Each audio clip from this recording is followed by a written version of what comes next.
Coming at you live in 480p. No, I think it's 720. So it's like somewhere in the 600s. Brutal. This camera's brutal.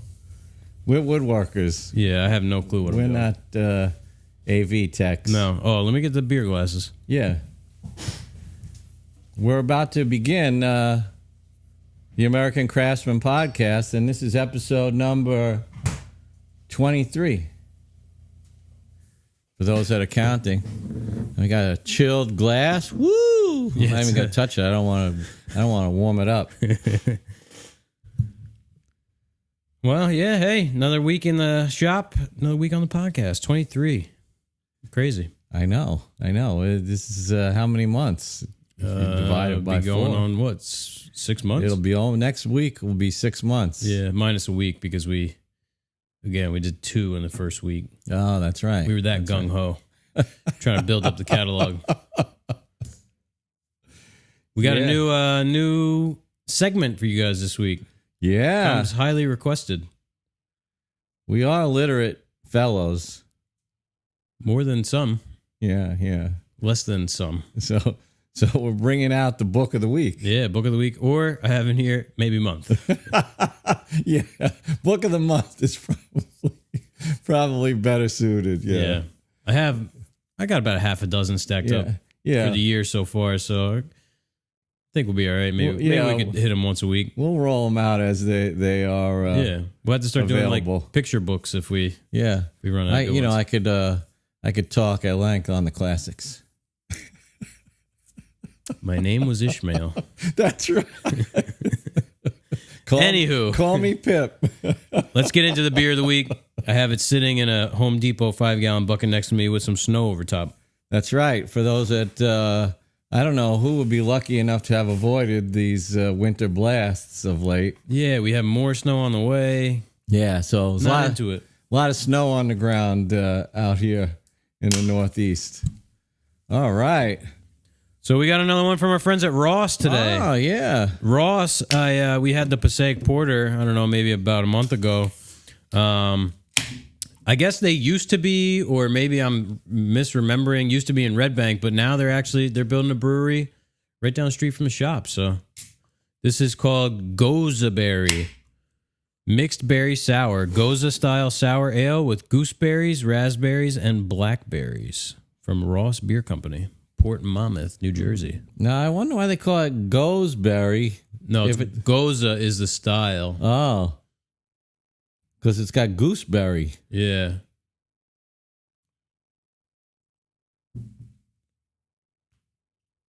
Practically no head.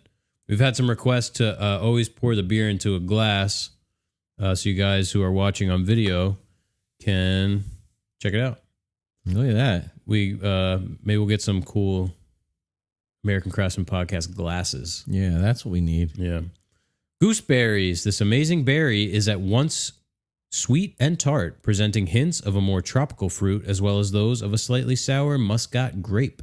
Perfect, then, for inclusion in our interpretation of the German Goza sour style.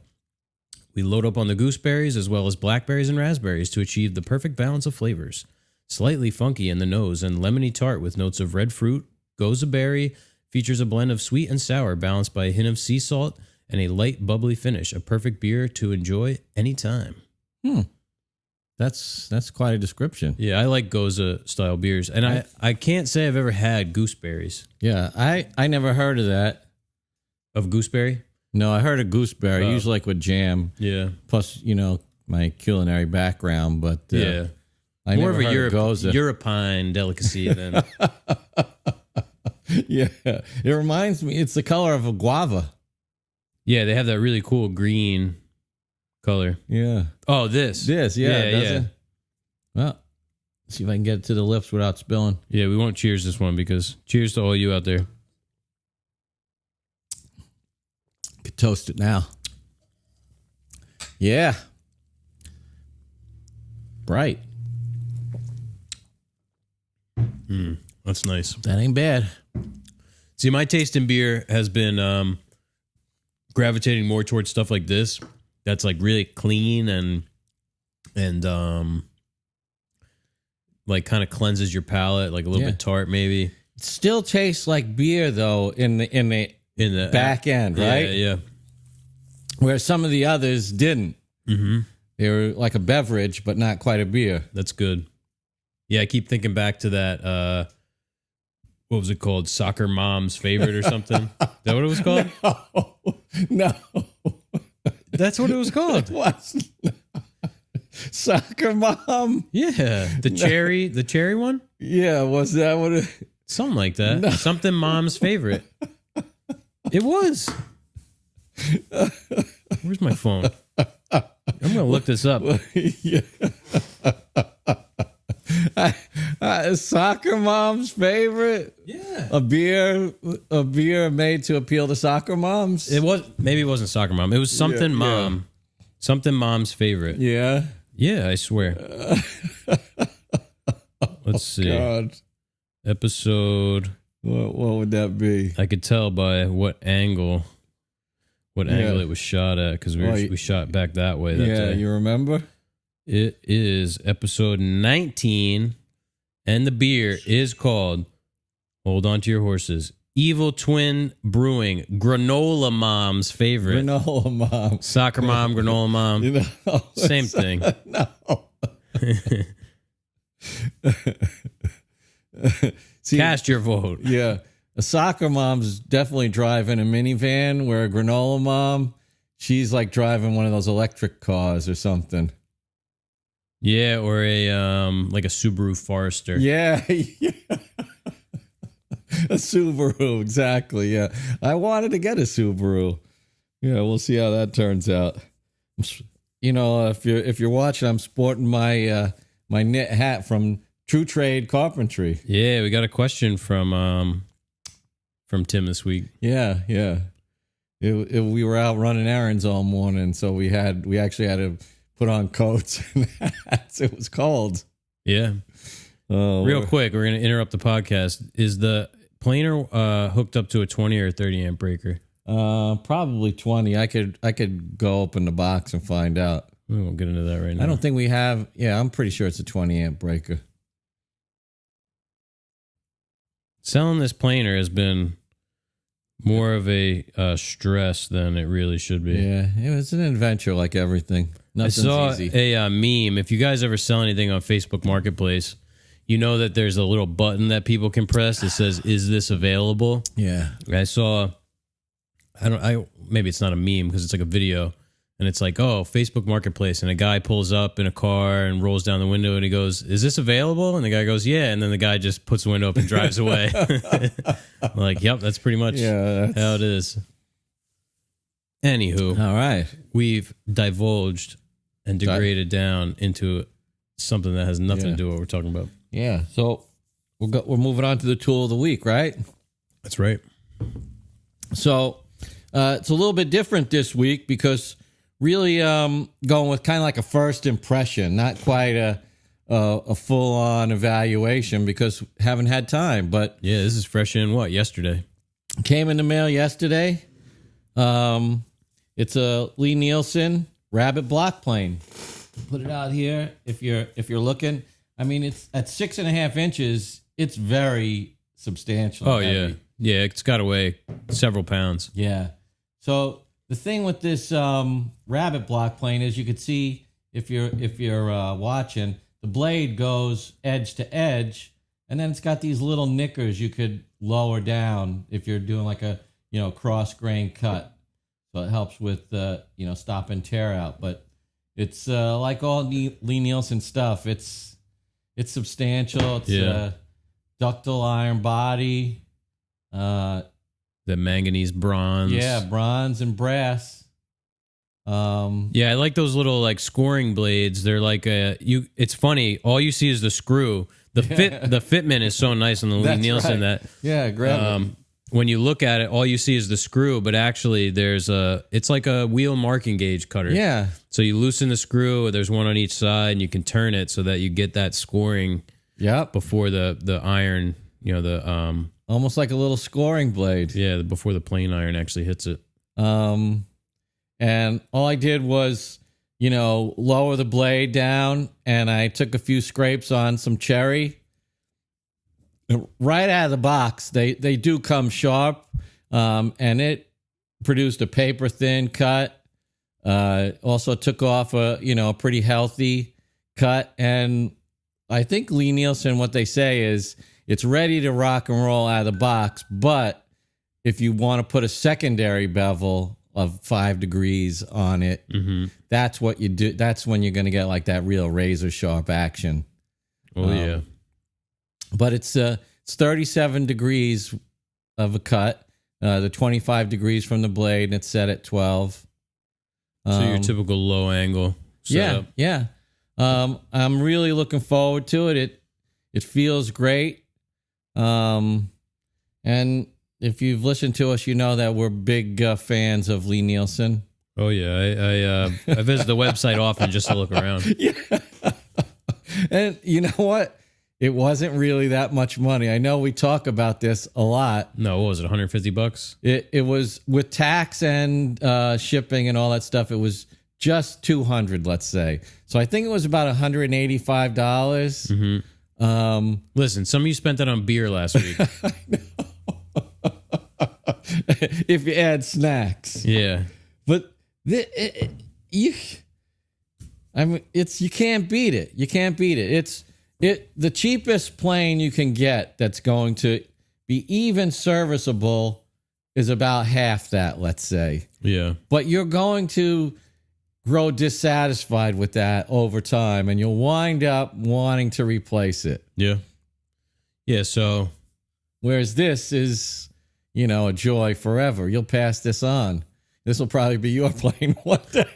And you can buy an iron, That's right. You I don't know what the hell you would have to do to make it beyond repair, but you can buy a new iron for that for $40 or something. Yeah.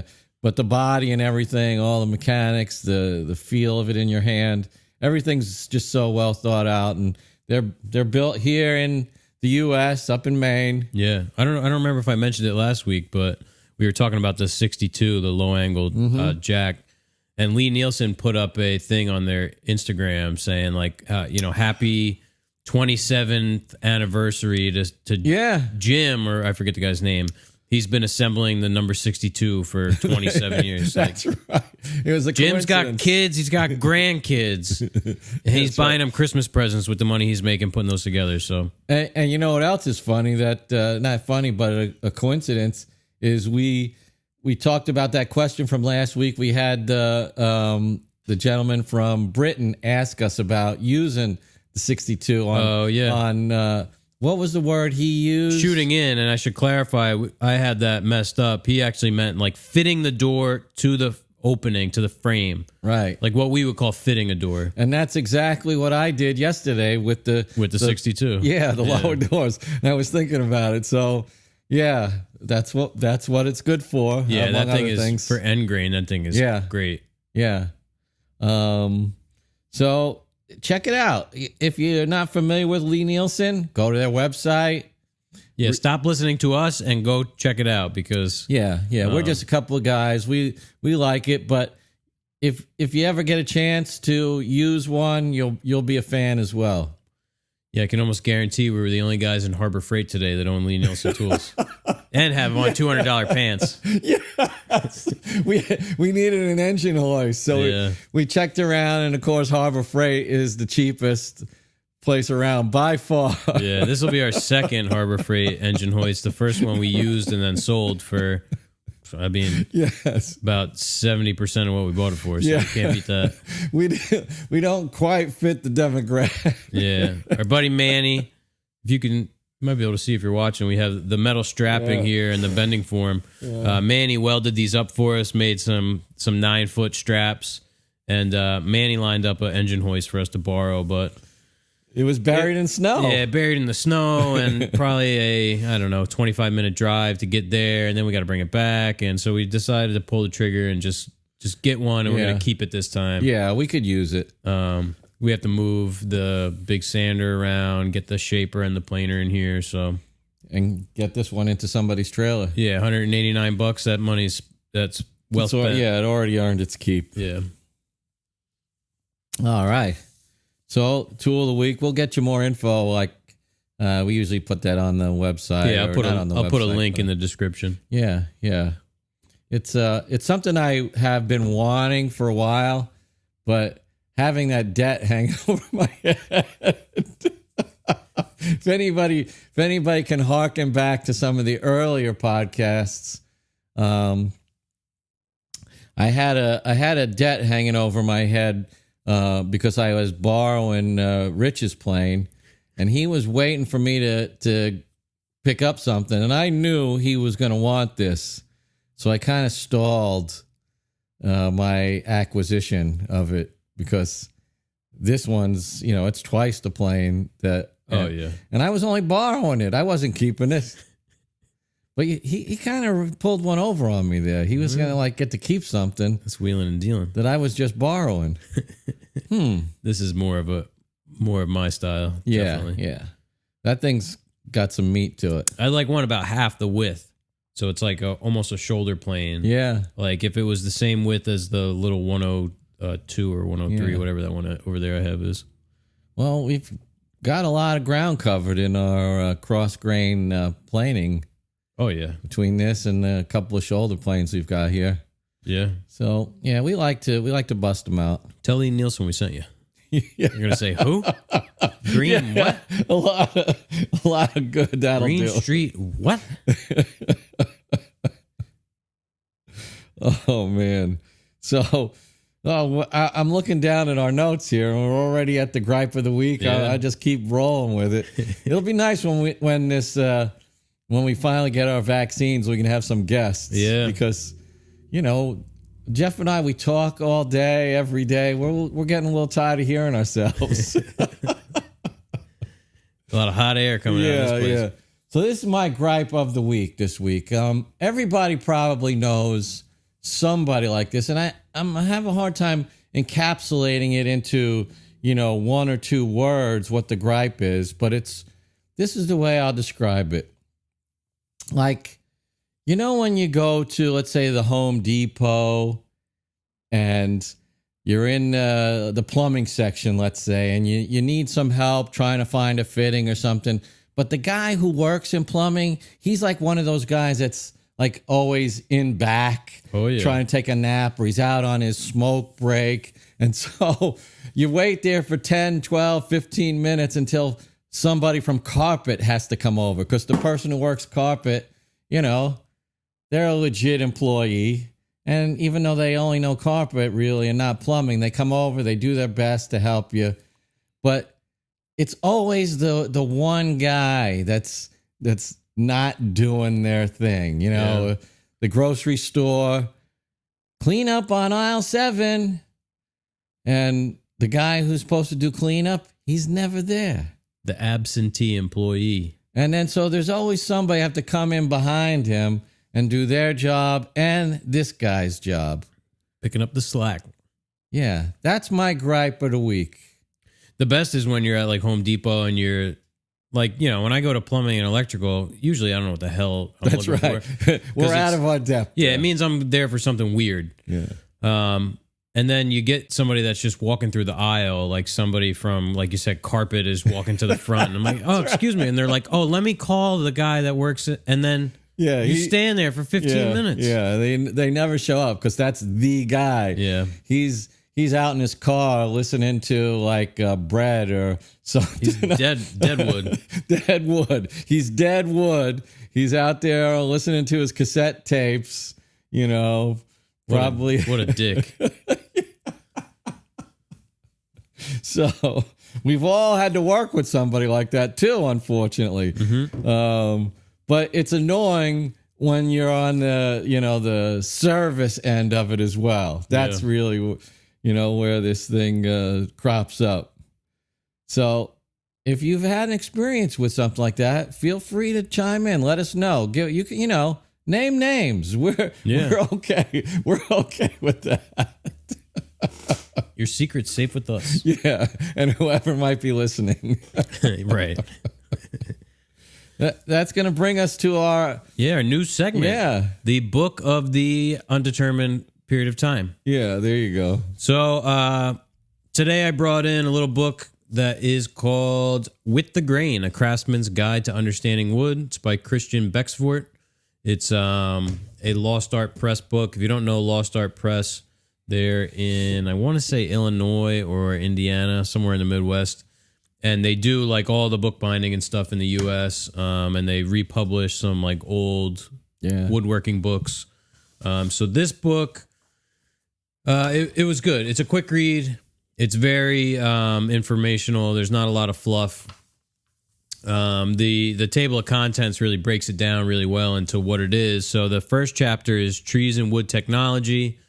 The second chapter is wood and tree identification. So the first chapter goes over like sort of the anatomy of a tree, the anatomy of wood. On a cellular level, or like diffuse, porous, and I forget what the other one is. There's two types of, like when you're looking at the end grain, semi-ring porous and diffuse porous. So ways to look at the end grain to identify wood. Then in the second chapter, they get into identification. So it goes through, I think, 30 different species that are all North American species. Yeah, I was going to ask you that. So we got from... Like, what are some of the other trees that... I mean, because we use oak, maple, this walnut, has the trees cherry. that you don't see at the lumberyard. So we got... well, I'll just rattle them off because there's not that many. Eastern white pine, sugar pine, and there's all these fun facts. It shows you the... if it's a deciduous tree, the leaves. If it's a evergreen, it shows you the needles and the cones. So white pine, sugar pine, tamarack, which has these, and it's funny because you see like these little cones and you say, "Shit, I've been seeing tamaracks my whole life." Like when we saw the sassafras. Yeah, we have sassafras growing over there in the back 40. White spruce, Doug fir, got redwood, bald cypress. I think it starts out with all the coniferous trees. Northern white cedar, eastern red cedar. And you see the silhouettes there too, which is helpful. Yeah. And you can really, like, if you look into the forest, like you can start identifying trees in the wintertime just by what they look like. Poplar, which we have so much poplar here in New Jersey. Black willow, black walnut, butternut, really cool tree. Shagbark hickory. Never heard of that one before. Pecan or pecan. Yellow birch. We say pecan here. I say pecan, actually. Hornbeam, beech. Hornbeam. Yeah, hornbeam is like what my chisel handles are made of. Beech is cool. John Peters was talking about beech the other day. Like the beech holds on to its leaves in the wintertime. Really? So it's really easy to pick out in the winter because it'll have all these like brownish, like caramel colored almost leaves. Cool. American chestnut, which is starting to come back a little bit. Red oak, white oak. You got your live oak, which I think is the densest wood in North America. They have them down south. This gives you the range of where you can find them, all that. And it has pictures of the bark, pictures of the end grain, pictures of the face grain. I mean, this is like super cool. American elm, mulberry. I've always wanted to eat them. There's a mulberry tree close to here. I wanted to try them. Osage orange, tulip poplar, which I'm not sure which one we see more. What's the poplar that we get, as our secondary wood? That's what I'm saying. I don't know if that's tulip poplar or just regular poplar. We had a tulip poplar in the front yard when I was a kid. And it gets these wild flowers. These things open up to these like lily-looking flowers almost. Then we got sassafras, which, man, there's probably 500 dozen sassafras little seedlings out here. Sweet gum, which drop those sticky balls. Oh, the sticky balls are sweet gum? Oh, man, I hate those things. My whole backyard is full, with the 5-star kind of leaf. Sycamore, which we have a lot of here. Apple tree. Black cherry. Love it. Black locust. There's some of those back here too. Holly. What was the thing about holly? I think holly is actually a deciduous tree. Tree is unique that it is broad-leafed and not deciduous. Oh, okay. Yeah, yeah. So it's like you think of all coniferous trees as having needles, but the Right. holly actually has leaves. Sugar maple, red maple, basswood, flowering dogwood, persimmon has like a black, almost like a black wood, white ash, hardy catalpa. That was one I had never heard of. Yeah, the leaf is almost like Looks like a pepper. Oh no, it's the fruit. Oh yeah, the leaf. reminds you of like a spade from a deck of cards. Yeah, that's what like the poplar leaf looks like too. Then they get into woodlot management and harvest. So it actually like gives a brief overview of how you could buy a plot of land and start to use it to basically create your own lumber. So you go in and you can trim out all the bad stuff. You have to leave certain amount of space between the good trees so that they grow the right amount. You know, cutting the limbs so that you get nice clear wood as it grows. Then it gets into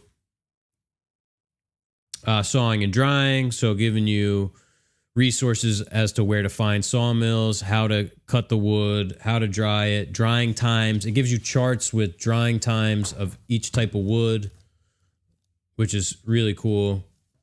It gives you charts of how much wood is going to move in relation to the that's useful for us. the relative humidity and the climate. So you could look at these charts and say, okay, I'm in New Jersey. We're going to send something to Texas and we're making it out of cherry, and the relative humidity or the relative moisture content now is 8%.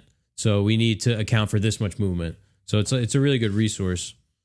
And then, that's in the working with solid wood is the last section. So it gives you all these tips on how to account for movement in the wood. That's cool. So it was a great book. I liked it. Quick read. It's only, I don't know, maybe 200 pages. Not even 150 pages. Definitely worth it. I mean, that's like a reference book. That's something like... Right. You read through it one time and you pick up what you can. And then when you need to know, you pull it out. And that's like perfect. the human dimension and interior design or whatever that I pulled out for the chair the other day. Good choice. Good choice. You think... I recognize that guy's name. He's a big contributor for fine woodworking. It did sound familiar. I don't know. I tend to gloss over the names in those magazine articles because I had a subscription to that for decades.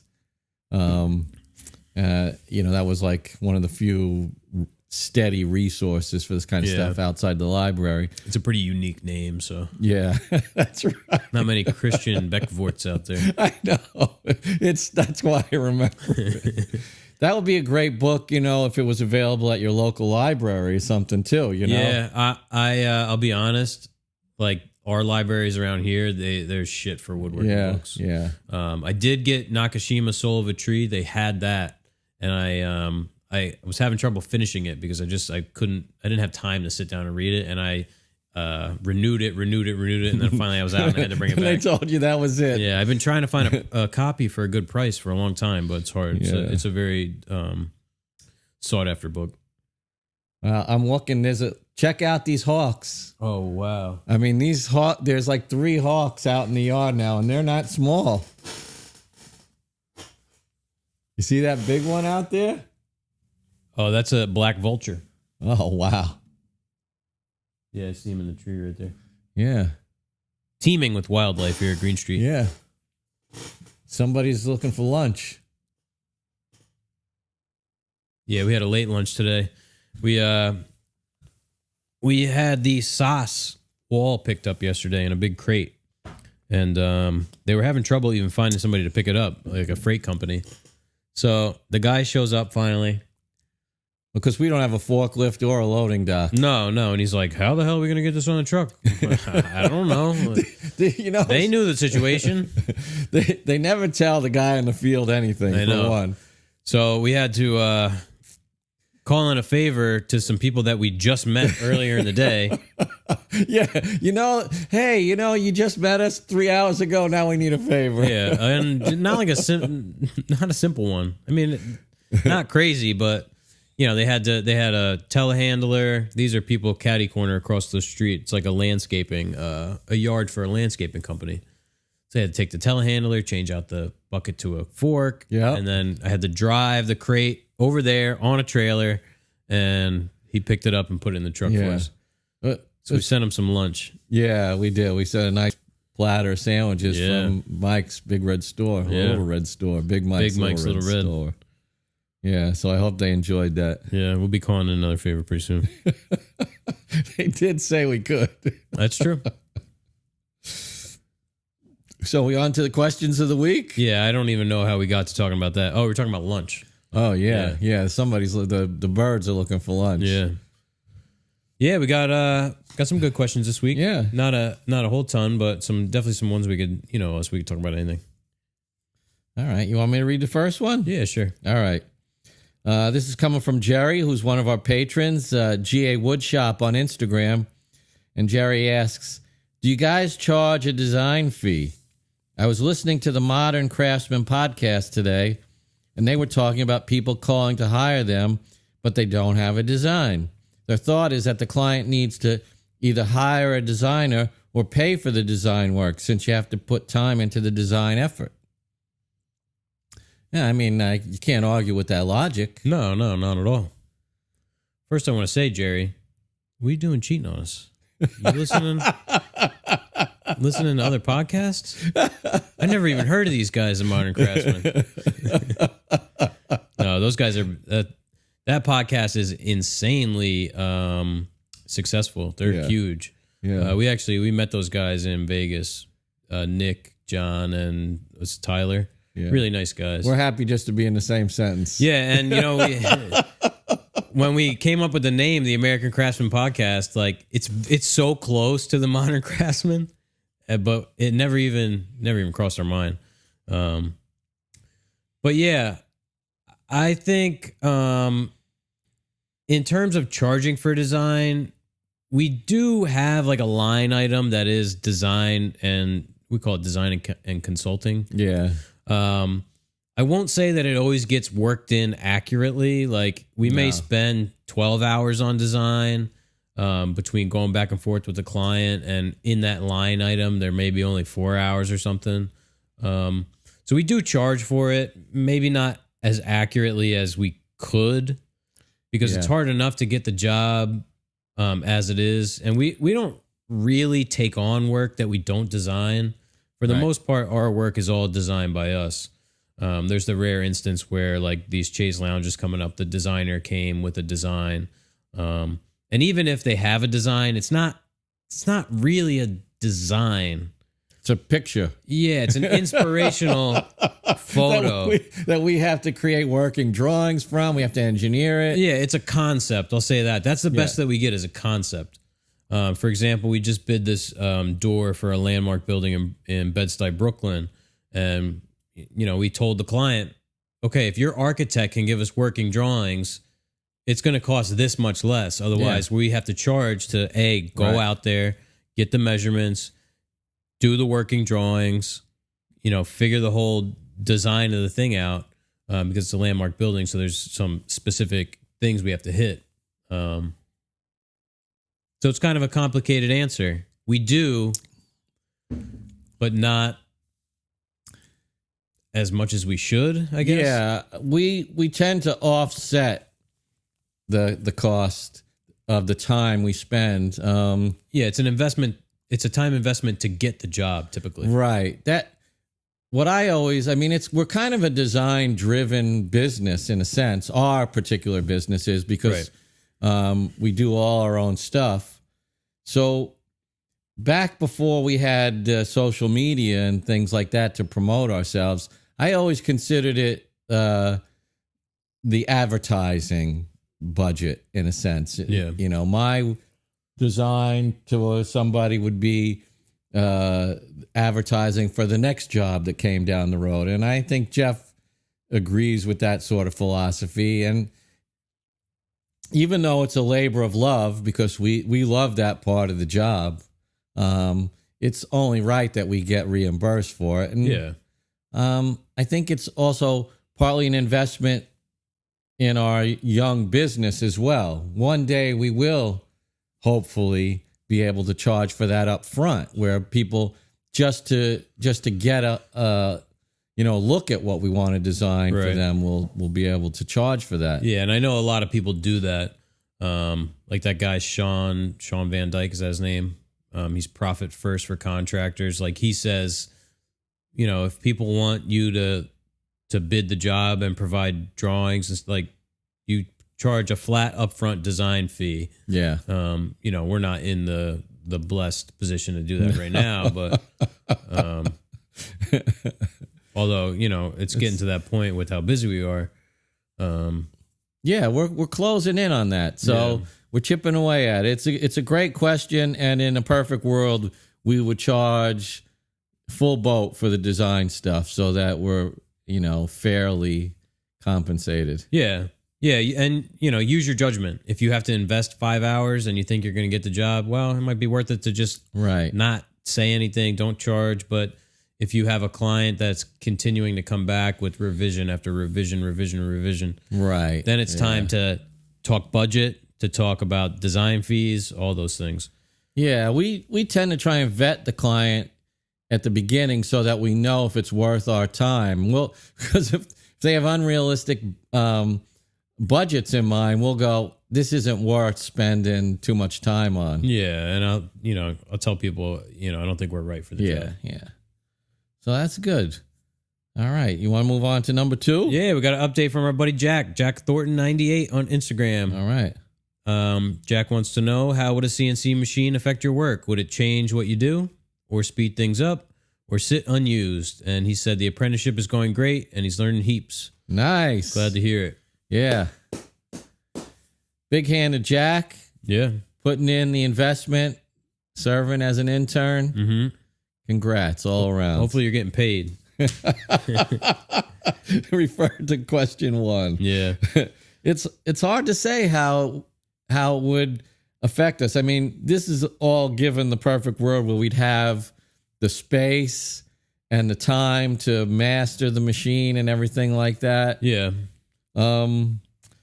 I mean, I could see instances where it would come in handy, but I'm not sure really when we would use it to get the most out of the process. Yeah, so I'm looking at it right now as this, the project we're building now, this cherry, you could see the little corner over here, cherry, secretary, but it's not so simple. There's the coffee system built in, the water system, the font, things like the bracket feet, the Gothic arched panels, the fangs that we're calling them that go on either side.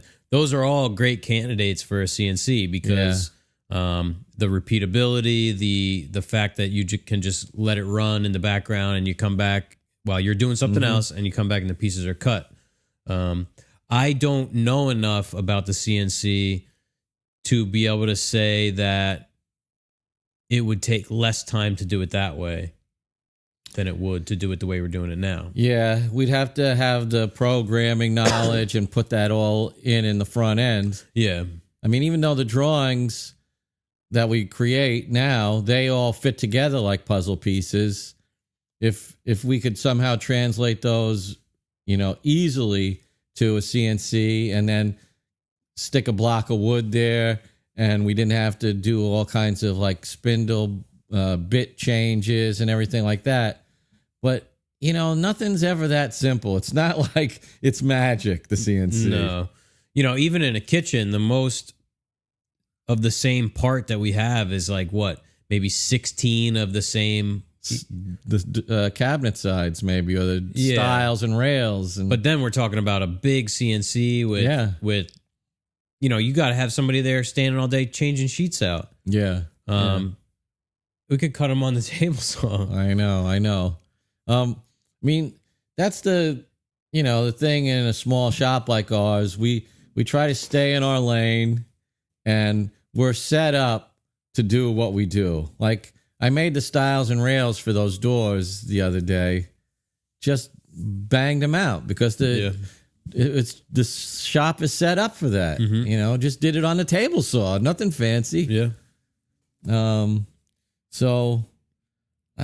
It's hard to say. If we had the time, like if we could, spend a month just learning how to use the CNC machine, but if we had to somehow work it into our workflow while paying the bills, you know what option would be probably most likely? Sit unused. Yeah.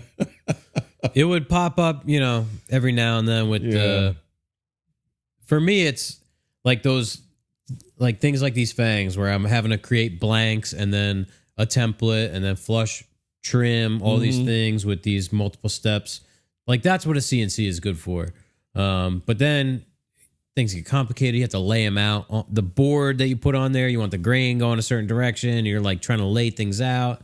So it's not that simple. Can you zero out like a board, like how would we cut the pieces? Like those fangs, as we're calling them, are basically arched, carved out. Like a triangle, basically. Rails, though. Yeah. It's part of the top rail almost. Yeah, like if you had a CNC, you could literally make the entire top rail one piece. Like instead of having the fang set in a little bit, it would just be one. Right. And you have to cut it out of like an 8-inch board or whatever. Yeah. Or a 12-inch board. Yeah, it's hard to say. Yeah. We probably don't understand the full capabilities of a CNC machine. We kind of see it as something that maybe is good for repetitious work or carved style work, but I'm sure it does a lot more. I'd say that if we had one, the carved kind of stuff would be the what we would use it for the most.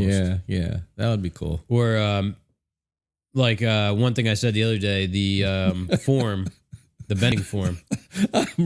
I just jumped ahead and read the second question. That's a good one. The next question. The bending form. Yeah. So that took me, I don't know, half a day to get those made, and then I had more work putting them together and all that. You could program that into a CNC and throw a sheet of MDF and cut out X number of pieces and stack them up. Yeah, and they'll all be identical. So there is a place, but again, the demand here for one is not so high that it's worth. No, there's other tools we'd get more use out of. Yeah. So I hope that answers your question in some roundabout way. Jordan E. Jack Pallet. I love that name. Jack Pallet Works on Instagram. He's asking us, is there a bathroom in the shop or do you have to waddle to the house? There's no bathroom in the shop. No, but there's wide open spaces outside. Yeah, we'll either go around the back and skunk proof, or the house is about 40 feet away. Yeah. Seems like in the summertime we'll go in and get a little touch of air conditioning. Yeah. But in the wintertime, it's easier just to go. Yeah. Right behind the dust collector room. But we don't have any. That's the main amenity we're missing in the shop is we don't have any water service to the shop. Yeah. It was something I weighed when we put the building in. It was just I dug trenches and ran electricity and I ran gas. And believe it or not, because it was so long ago, I actually ran a physical phone line in the ground to come out here. That phone only was gone not that long ago. Yeah. But the reason I didn't run water out here was because to really get good use of it, you have to have drains. You have to. So I didn't want to go to all the expense of running like a sewer line back here and tying into the main sewer. Yep. This was, for however nice it is, this building was put up on the cheap. Yeah, you'd have to put like a septic tank or something out there we could trench it and tie in where it comes out of the house, but that's a hell of a job. Yeah, and those drain lines are guaranteed super old. Yeah, and it's like 12 feet deep in the ground from ground level. So it just waddling to the house. We have a water cooler. We'll drill a hole in the wall and put a funnel in the corner. And it'll just pee right to the outside. Yeah, we just walk around the side of the building, get some fresh air. Yeah. It's nice except for when there's snow that's melting on the roof and then it just drips on you. Drips on, the entire time. Cold water drips on the back of your head. Yeah. Thankfully, the 1620 pants are waterproof. Yeah, so there you have it.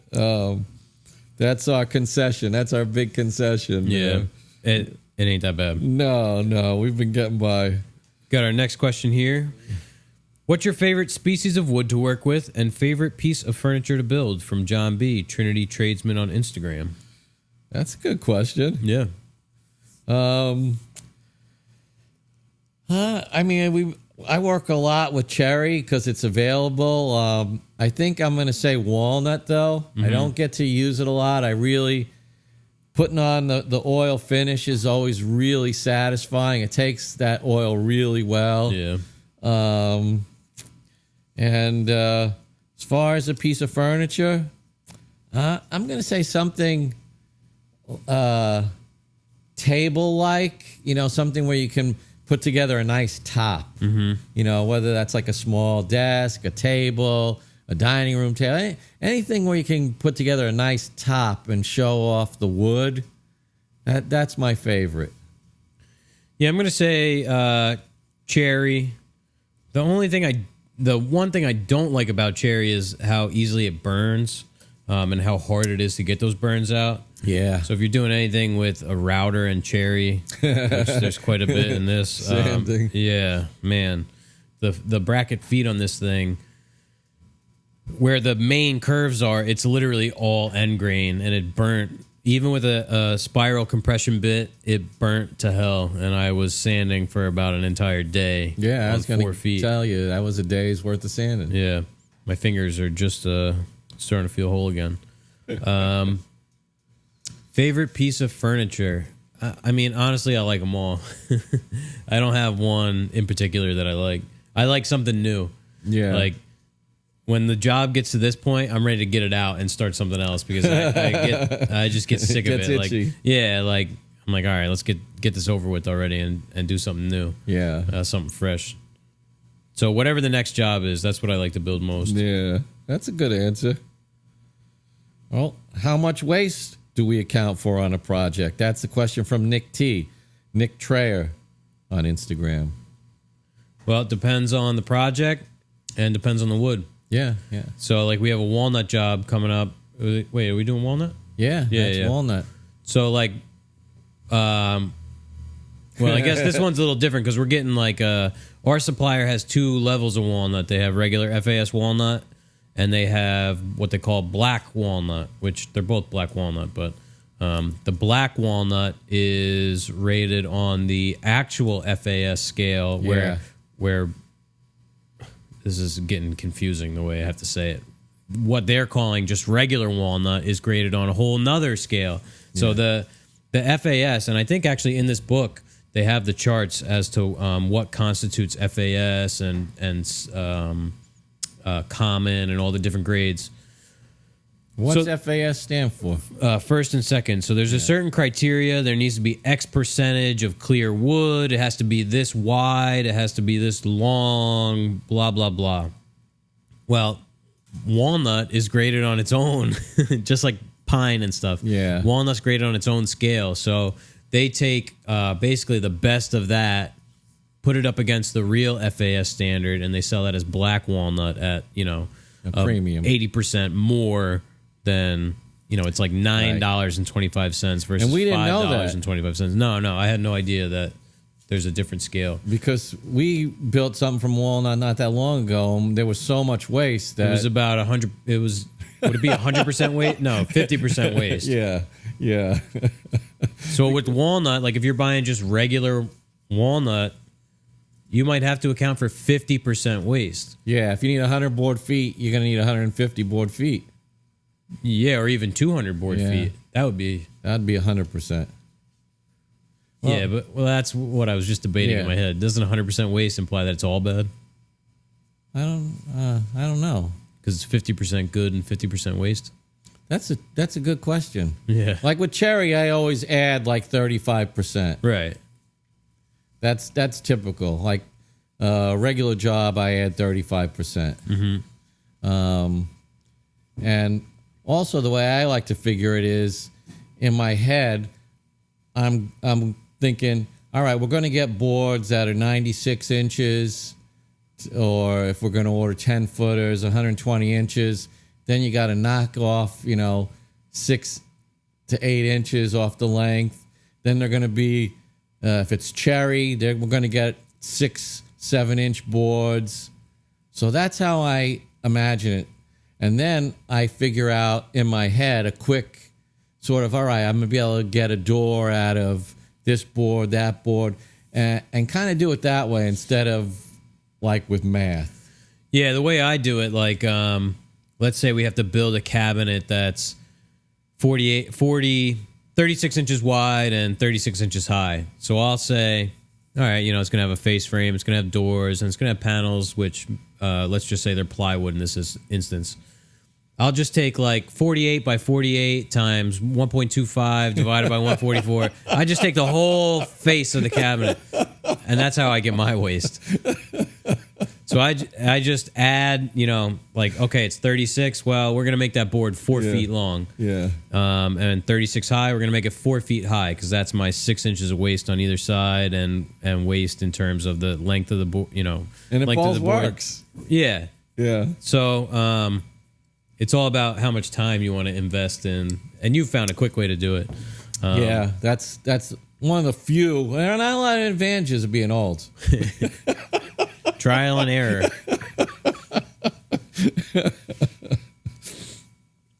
Yeah, so we, a good 35% for the hardwood on a regular job. Yeah, if it's like a painted job and you're... Oh, yeah, it's almost nothing. Yeah, and it depends on the kind of wood that you're buying. If you're buying FAS, the waste is going to be lower. If you're buying common or something, you're going to expect yourself to cut out the good pieces. Yeah, and if the bigger the piece is, the harder it is to get good, long, clear runs of the lumber. Yeah. If you need a lot of small pieces, you could work, you could cut up even a twisted cupboard into short pieces. Yeah, if you're building a door and you think, okay, I'm going to need 2 stiles and 3 rails and panel material. Well, there'll be a knot right where. Yeah, if you need, one of those style boards could be effed up, and then okay, well that's a lot of waste because that's an entire 10 board foot board that that's you can't use. No good. That's what fills up our woodshed. Right. Then we use it for whatever. That's right. That's a really good question though, because people who are just starting out building stuff out of hardwood, they might not realize you have to buy so much more to get what you want. And like when you're investing in the project, the bulk of the cost is your time. If you're doing something for yourself, then of course, it is in the material, but it's relatively small. Yeah, and it's not always going to work out. Yeah, so get more wood than you think you need. Yeah, on this job, we have like 2 boards over there, and one of them is really jacked up, and we still have to make some shelves. So like we cut it very close on this one. Yeah, we got lucky. Yeah, we got lucky. What's the next question? We got another one here from a patron. All right, it's from Adam F. Far Out Woodworks on Instagram. He said, "Do you guys plan to bring anyone else on as a partner?" I'm going to say that's a big NO. Yeah. I think, we got lucky, Jeff and I, when we, found each other. And partnership, like a marriage, like any close relationship, sometimes you learn about that person. You got to live with that roommate before you find out, that you can't stand them or that they never wash the dishes kind of thing. And so we've been together for over a year now, and this looks like, we've learned to live with each other. Mm-hmm. Nobody's without fault, but I think we found a good equilibrium. No telling what would happen in the future, but I would say we'd be much more likely to bring somebody on to help us, a hired hand. Yeah. We have several people we'd love to bring in here if we have the room, if we have the business to justify it. But any small business people out there would know it's complicated to have an employee. Yeah, like if we wanted to pay an employee $25 an hour, like then we have to be making, $50 an hour Yeah. or $45 an hour. Because you got to from pay that person. 15% on top, with the FICA. Yeah, and I don't know what you guys think out there, but we ain't making a lot of money over here, so we'd end up paying somebody more than we're making. Well, that's because we're wearing $200 pants. Yeah. And pushing $300 planes. Yeah. We do okay for ourselves. No, but, yeah.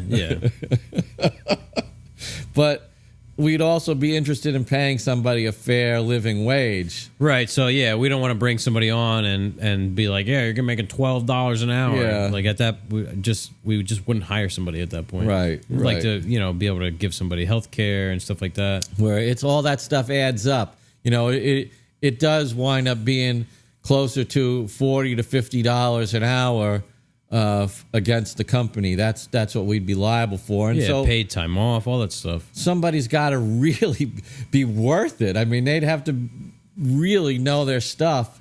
And I wouldn't want someone to sacrifice all of those amenities that you get from a normal job with like a larger company, like paid time off and health insurance. And we don't have to offer that stuff, but I don't think as just an employee you should sacrifice that stuff. No.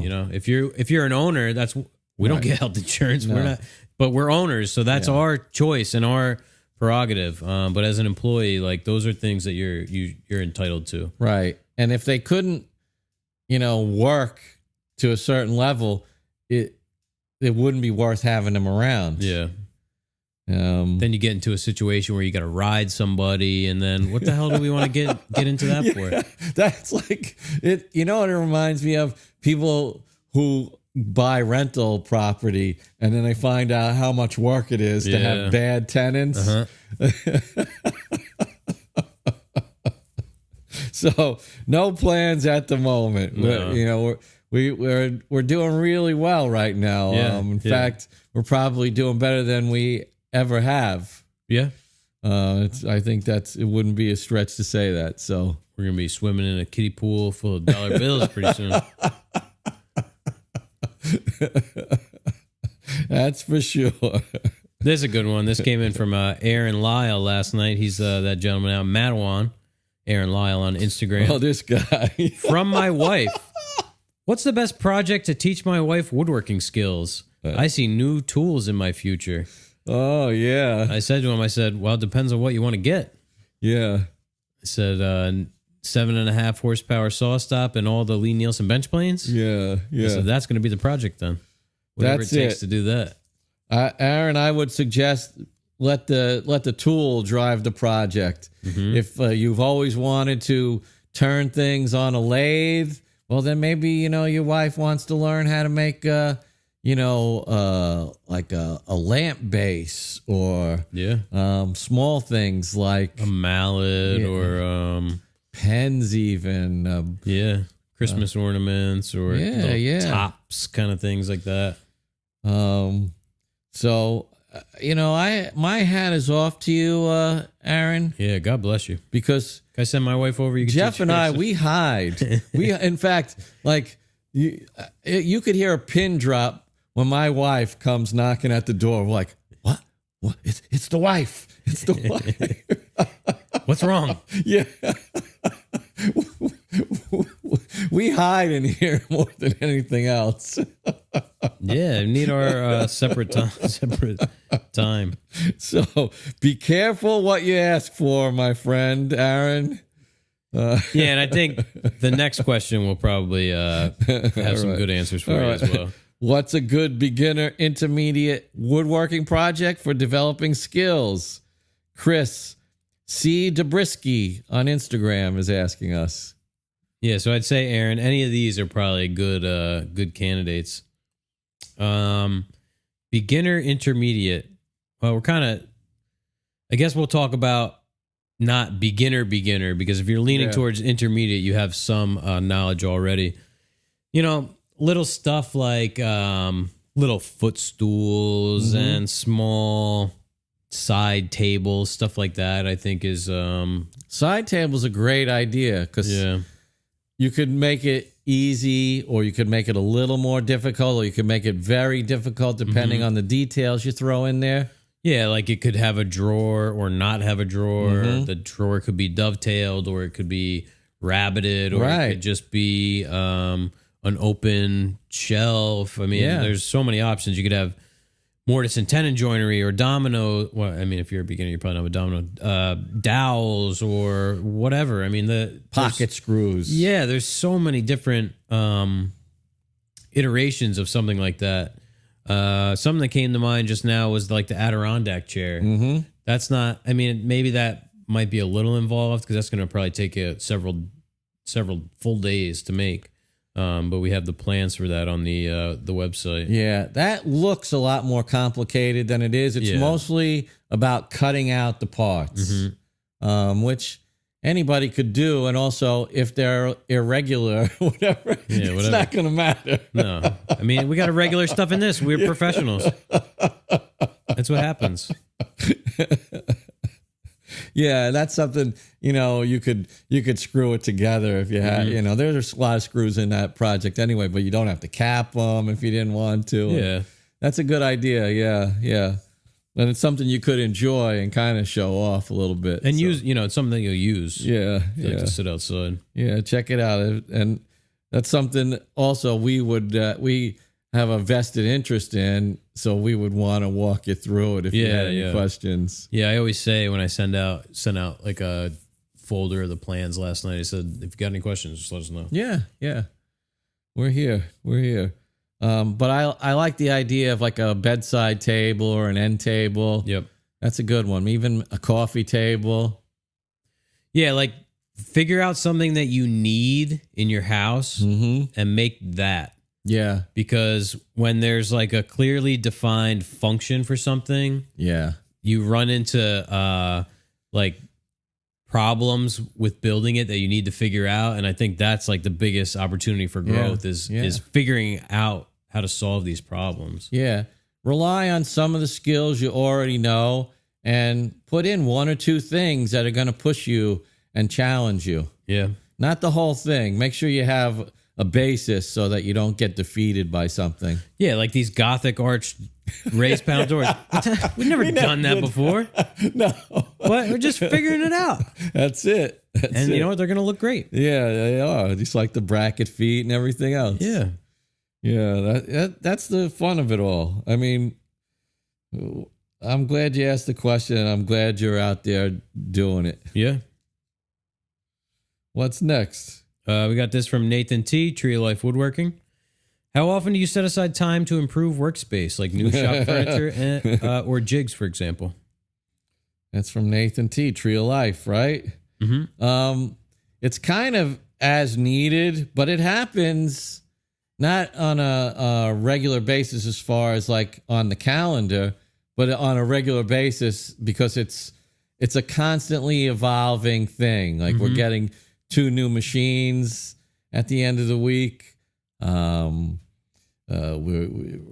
always adjusting. Oh, you think it would work better if we move this over to here or move that over there? Yeah, I think it's something that always needs to be in the back of your mind, and you'll know when you have to like literally drop what you're doing and address it. It tends to happen for us like between jobs because there's usually a day or so of downtime there, maybe more. So things will rear their ugly head during the job where you're like, holy shit, this is like totally screwing up the way that the workflow is happening. And now a list will kind of build up mentally, or we'll talk about and go, when we get some time, let's make a rack for this, or let's move this jig over to this side of the shop. Yeah, something as simple as like hanging up that step ladder on the wall. I mean, it's a big improvement. And it didn't take very much time at all. Nah. Or, reconfiguring the drill press. Right. Right. We slid the bench over last week or a week before. Yeah. That's kind of nice. I like it. Yeah. Yeah. I like having a bit of wall space because before I was under the windows. I didn't really have too many areas to put my stuff, but now I like it.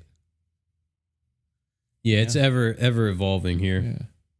So it's something that we're definitely not static. No, you can't be. No. There's no perfect shop setup, and the work will dictate how it needs to be set up.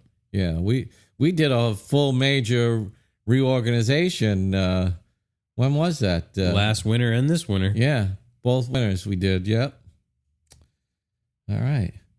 So what we got now? What are some weekend projects you would recommend for practicing through tenon joinery? Is that Ira Jan, Suspect Bucket on Instagram? Yeah, your guess is as good as mine. I'm glad you got it. Ira Jan. Yeah, let us know. I was going to say Ira John. It looks like Ira and Jan as one word. And, I'm pulling these names right off of Instagram, so that might not even be your name for all I know. It might be something else. Yeah, we do apologize if we're, destroying your name. Yeah. I'd go back to like the side table or footstool. Like a footstool is super easy place to start with that because it's nice and small. You're only going to have like, let's say, two through tenons on the sides through the top, and then maybe stretchers that go through the sides. So I'd say something small, easy to work with that you can just put on a bench or wherever you're working and do the work by hand. I wonder what kind of tools he's got. Yeah. If he's got a little mortising machine, or if he's going to do the old Forstner bit and chisel to make the through mortise. Yeah, I mean, I think I would think through tenon would be by hand. Yeah. Because, I mean, if you have a mortising machine? Mortising machine, then you don't really need to practice. Just get a piece of wood and go up and down a couple times. Yeah.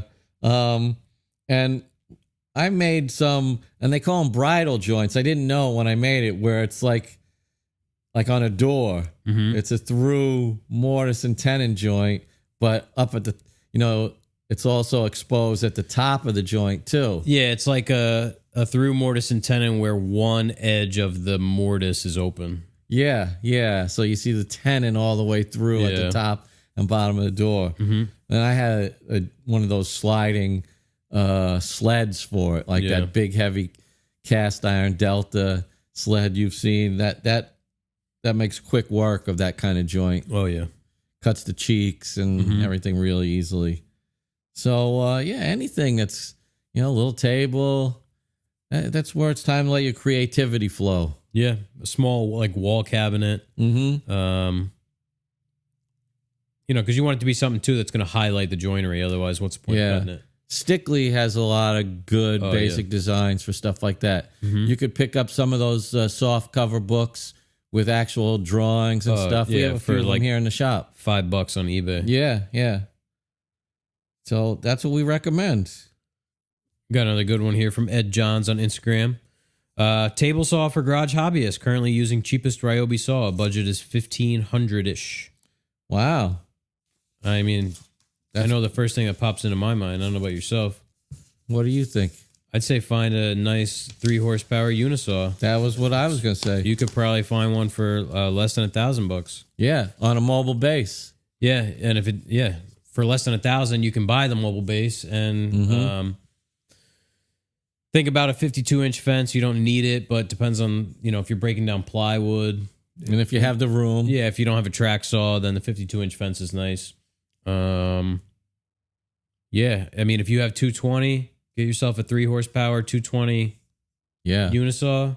Really, I mean, 110 is only going to get you so much out of a table saw. And you could, for I don't know the dollar amount, but really for cheap, you can get an electrician to come out and add one 220 outlet, right? And if it's in the garage, it's and your probably, panels there, because it's really a simple matter. You could run it in conduit on the exterior of the wall. Make sure you have some good dust collection. Yeah, that could be a simple. What do you call those cylinders? Those bag filter dust collection units. Yeah, I think they just like regular dust collector, Yeah, as they call them. but you can get one of those for a couple $100. Yeah. You could probably be in and out all day, 1,500 for a nice used unisaw, and have an electrician come out and get a dust mobile collector. base, and a little dust collector. I would say shop used. Mm-hmm. I mean, I see unisaws pop up all the time near us. Sometimes these guys want crazy prices, but the market is so... This is what I tell people when I offer them something and they're like, oh, no way. The market for this stuff is so small. Yep. If you look at the auction websites, check this out, irsauctions.com, I think it is. It's Industrial Recovery Services, not Internal Revenue Service. Yeah. You can literally buy like an entire paint booth for like $10. You just got to go pick it up. Yeah.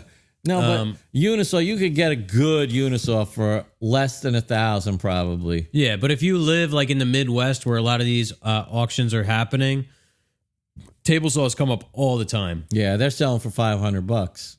Not even. Yeah. $100, $150 sometimes. Yeah. The reserves are super low.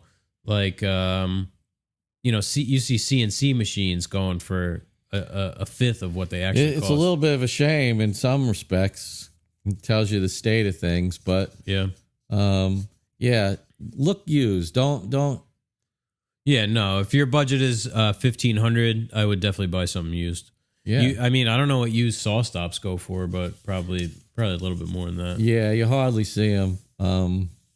But I can't say I've ever seen a saw stop for sale.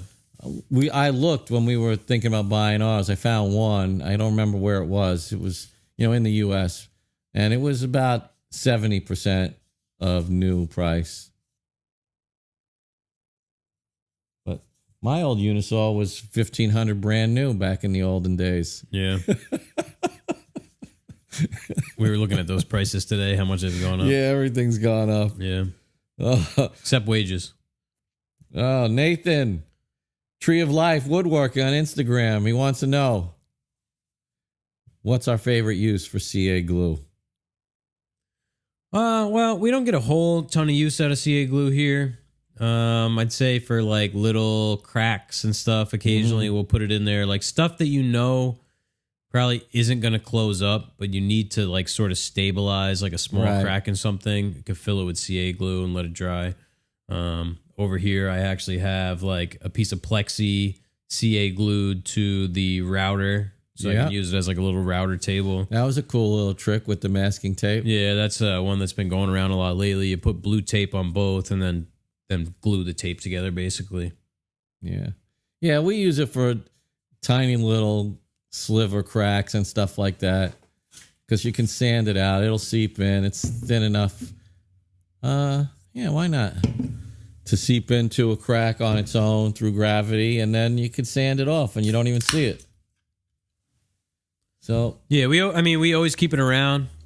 Yeah. You definitely want to have it. It's good for gluing, like repairing like stupid little stuff around the shop, I'd say. Now we're drinking Polar 100% natural seltzer, calorie-free, ruby red grapefruit. Calorie-free. So that's it. This is a good question too. What's your preferred method for cutting long miters on casework? And can you suggest any alternates? Brian Yu, Outdoor Cat Woodworks on Instagram. I like that. Yeah. And his profile picture is like a orange tabby cat. I would say, depending on the size, if it was less than whatever we have here, 40 inches or something, I would cut it on the sliding table saw. If you don't have a sliding table saw, I would cut it with a track saw. Yeah. And if you didn't have a track saw, I would cut it with a circular saw with some sort of guide setup. The track saw we've used in the past, and it's performed admirably. Yeah. And we've done the same thing with our small slider setup on the saw stop. So those are two good options. If you have, I've tried using a sled before, like a homemade sled, and it just doesn't work the same. It's not. I mean, because it's a long miter, and that hair of slop and inaccuracy. Yeah, it's it's not perfect. And You the get the guys miter, that say, I use a piece of MDF with a thing screwed to it. It's not. I'm sorry. I've tried it. It's not as good. yeah, the track saw is and depending on the situation, might be my first go-to thing, because that thing is so rock solid. Yeah, the thing about the table saw is like you really need to keep that thing pushed down tight to the table. Otherwise, you're changing the angle of your miter. Yeah. With the track saw, the track is actually clamped to the piece, so it can't move. That's why I like that, especially for something long, where the slight discrepancies will exponentially show themselves. I in fact, as I'm talking, I'm hearing myself leaning more to the track saw than the table saw for a longish miter. Yeah. My number one solution is just to not put a miter on the casework.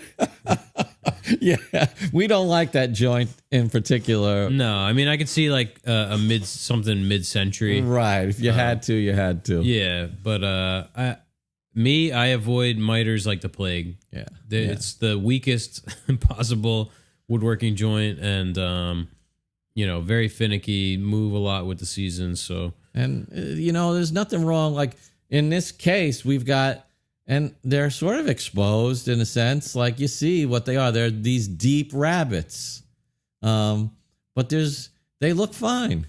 The sides go all the way up. Yeah, the sides are continuous. Yeah.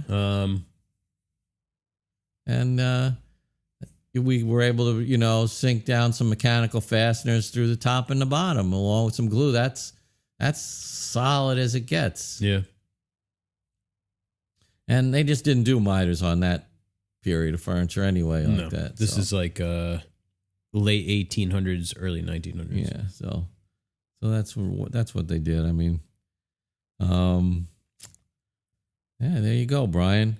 And it should have been outdoor cat, not outdoor cat.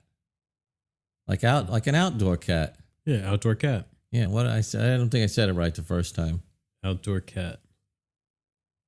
I was saying like he's a, like a jazz guy might say he's an outdoor He's cat. an outdoor cat. We got another one from Jack Thornton 98. How does tung oil go for outdoor use? Not bad. Yeah, not great, but not bad. Yeah, I mean it's certainly waterproof with enough coats. And when we talk about tung oil, we're talking about pure tung oil, not tung oil finish, which is typically a very low percentage of tung oil. Pure tung oil is waterproof, but it's not UV resistant, so you will get fading and UV damage. For example, Real Milk Paint Company, who makes the tung oil that we use, they make a outdoor defense oil, they call it. So that, in addition to tung oil, has pine.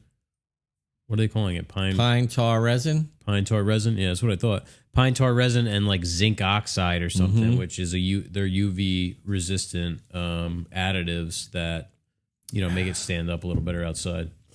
Yeah, and it all depends on how much upkeep you put into it, because. And what look you're going for. Yeah, anything that's outside in the weather. Now, we've got 2 Adirondack chairs sitting on the deck, and the deck's covered, but, it still gets wet in the rain for the most part because of the wind and everything. They've been out there for 20 years unfinished. Yeah. And they're starting to show their age. Yeah. They're definitely they're no mighty showpieces. But so it all depends on what you're looking for. If you want it to stay showroom, you're going to have to get out there and sand and reapply. Mm-hmm. But it'll work. Or any oil will work to some degree. Yeah. I think this one goes straight to you, Jeffrey. Yeah. Did you get the house? Dustin F. Patron. Dustin Fair, like Mayor on Instagram. Or Fair. So I don't remember. Did we talk about this on the Patreon only? Or? Maybe. We're so my wife and I are under contract on a house. We're in attorney review, hoping to be out of attorney review, I guess either today or tomorrow. So It's looking like we got it. I don't get my hopes up because of the way the last one went and every subsequent situation after that. So yes, it does look like we got it, but I'm not putting all my eggs in that basket until you're unloading that first box. Yeah, until I'm sleeping in the house, I'm going to say that it's a maybe. Yeah, and maybe other parts of the country are like ours, where it's not easy getting into an entry-level house here because there's so many brutal here. Scammers, shysters, flippers, and the like home values or whatever, the market, it's insane. Yeah. Insane. I think that as you go down in price, you get less for your money. And I don't mean just because the price is low. I mean, equivalently speaking. Yeah. No, you're right. Because it's just, there's too many sharks in that pool of water. A lot of cash buyers in my price range. Yeah, in this area. There's a huge concentration of money in this area, and a lot of investment going on, and it's hard to compete. Yeah, a lot of slumlord mentality people. Yeah. They want to get something, throw some real crappy superficial improvements into the house, and then rent it out. Yeah. There was somebody on Instagram, a big account that you may know, was talking about. This is like a design and a home kind of account, talking about like, buying a flip. And I messaged her and I said, honestly, you should never buy a flip, because the whole purpose of a flip is to make the quote unquote flipper money. So you're never going to get the value out of a flip that you are out of a house where a family lived for their entire lives. And they said, man, we need to replace the windows. So we're going to get these windows that are actually going to last and they're going to be good. And they're not going to Home Depot and buying this fixture it looks good on the picture, but you get there, it's a piece of junk. The vanity is particle board and blah, blah, blah. I'm sure you guys have all seen these flip houses. There is no value in a flip. No. And even if the original family didn't fix anything, then the house price isn't inflated artificially. Right. Because that's all those flip things are. It's just artificial inflation. It's all superficial improvements that really don't add any real value to the house. Yeah. Usually they're done as cheaply as possible. So we're sending out the good vibes and crossing our fingers and toes. Yeah. Jeff, this is also for you. This is Nicholas S. And let's see, N. Strubhart on Instagram. He's asking you, Jeff, and he's saying, I grew up working with my dad in the wood shop. Are you excited to teach your son? Yeah, definitely. He likes talking about the shop. He likes coming to the shop, and he's only 2.5. He's got his own tools already. Yeah. He comes in and he says, what does he say? Where's my red desk? My red desk. It's a little stool, and we give him a mallet and some piece of wood and some of my miniature tools. Yeah. So I think, it'll be good for him. It'll be good for me. My dad didn't do any woodworking he was a handy guy, but I didn't really have anything like that, like to do with my dad. You know what I mean? Yeah. Like there was we didn't work on cars or do woodworking or just because he didn't really have any we sort love of hobby like that. Here too. But he's only 2.5. Yeah. So he's more of a hazard now than anything. But in the time he's been here, he's got to watch his head now. He used to be able to walk underneath everything, like the sled and all that stuff. Now we got to tell him, watch your head, buddy. Yeah, oh man. So yeah, we'll see. I'll start, introducing him to more things. Yeah, and hopefully he loves it. Yeah, and he loves to play with the little toy tools at home and.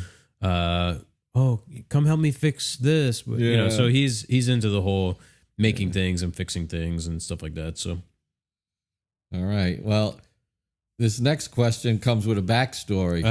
So Tim from True Trade Carpentry, he sent me some video questions for the podcast. he gave the backstory. He's got a buddy who I guess is the GC on a job and had to bring in some subs. Come to find out, this guy shows up to the job and the foreman and the workers are drinking on the job.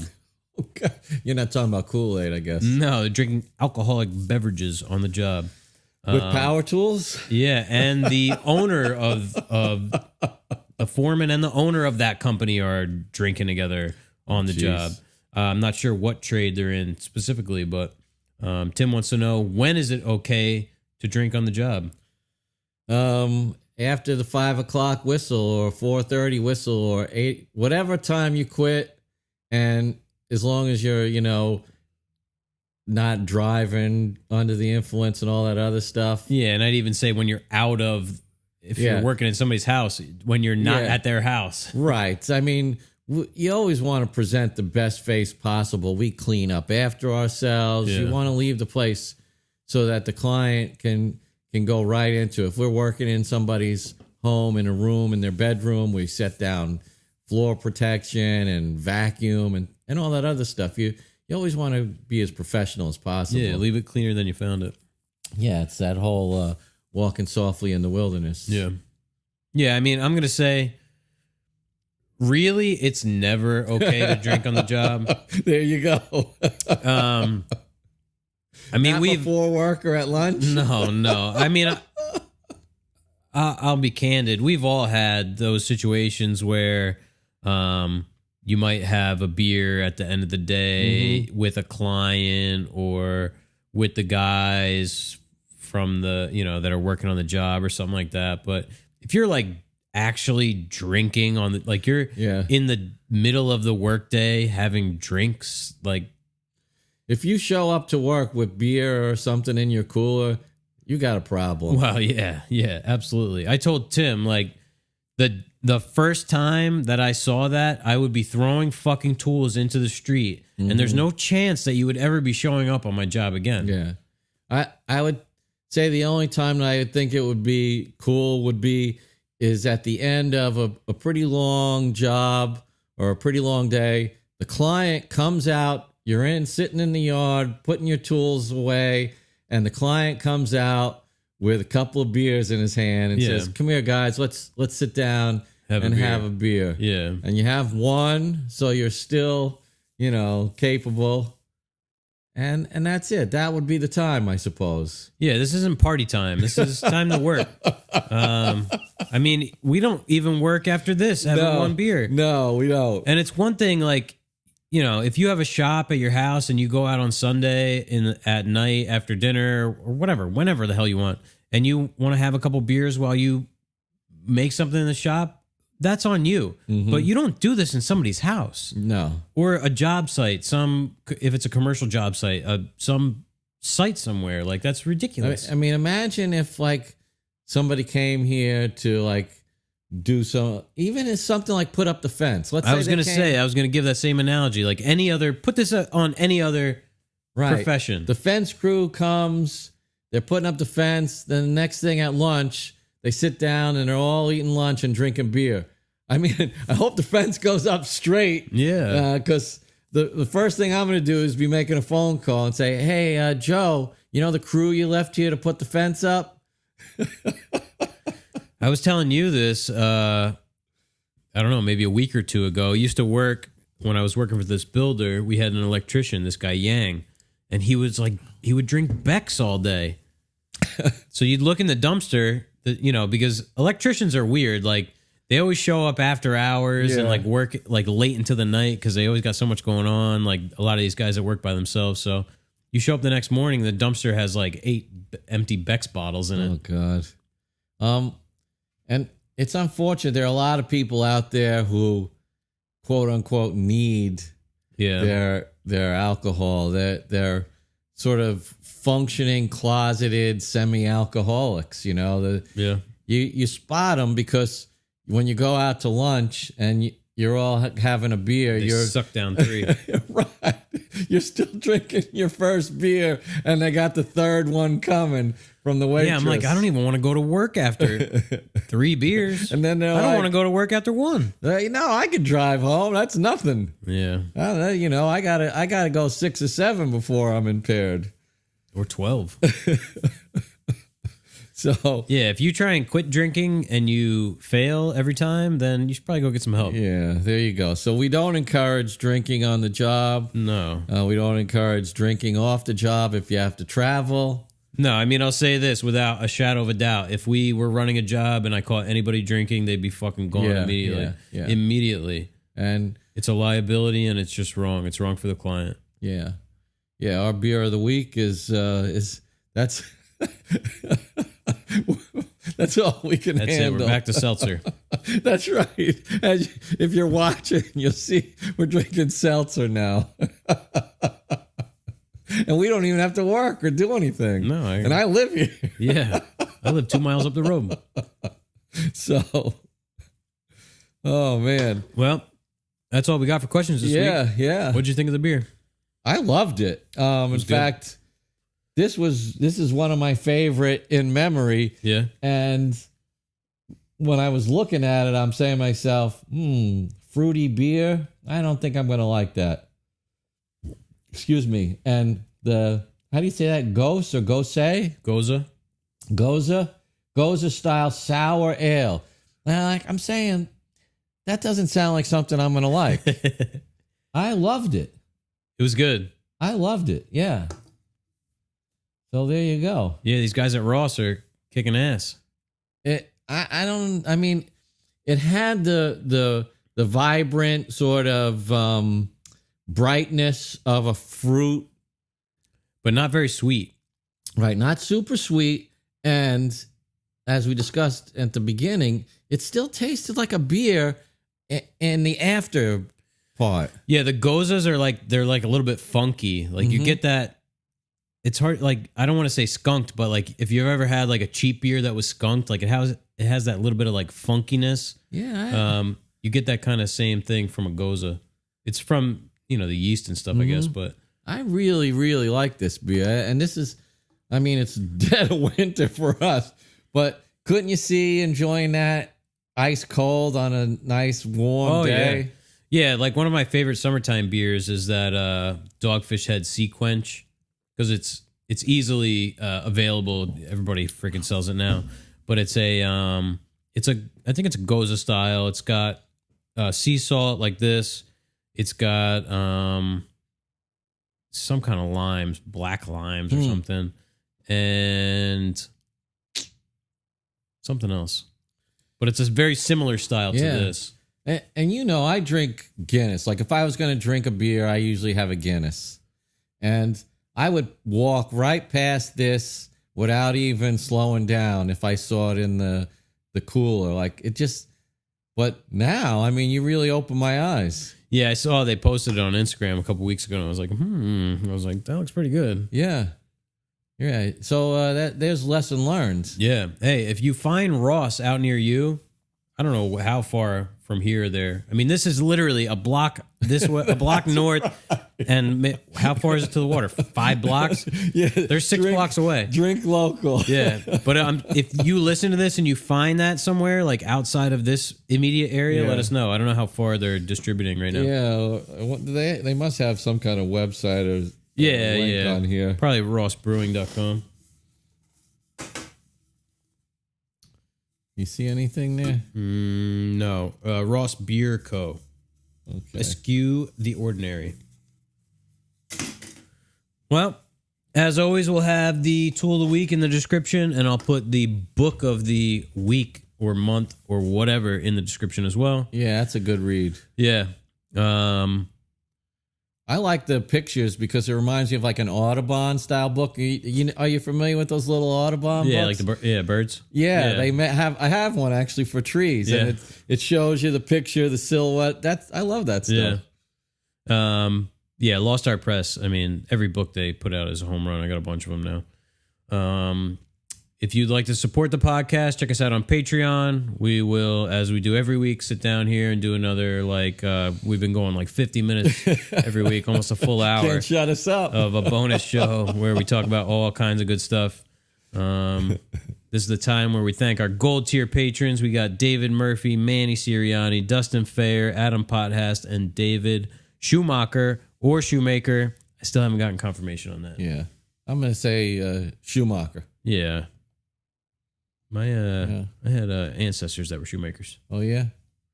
Yeah. On the Italian side. Yeah. Also known as a cobbler. That's right. Cobblers. They were cobblers. So I want to tell everybody to be well, treat each other with some kindness out there. Get your dogs and cats spayed and neutered. Oh, thank you. Thank you for tuning in. Yeah, we'll see you guys next week. All right. Ciao.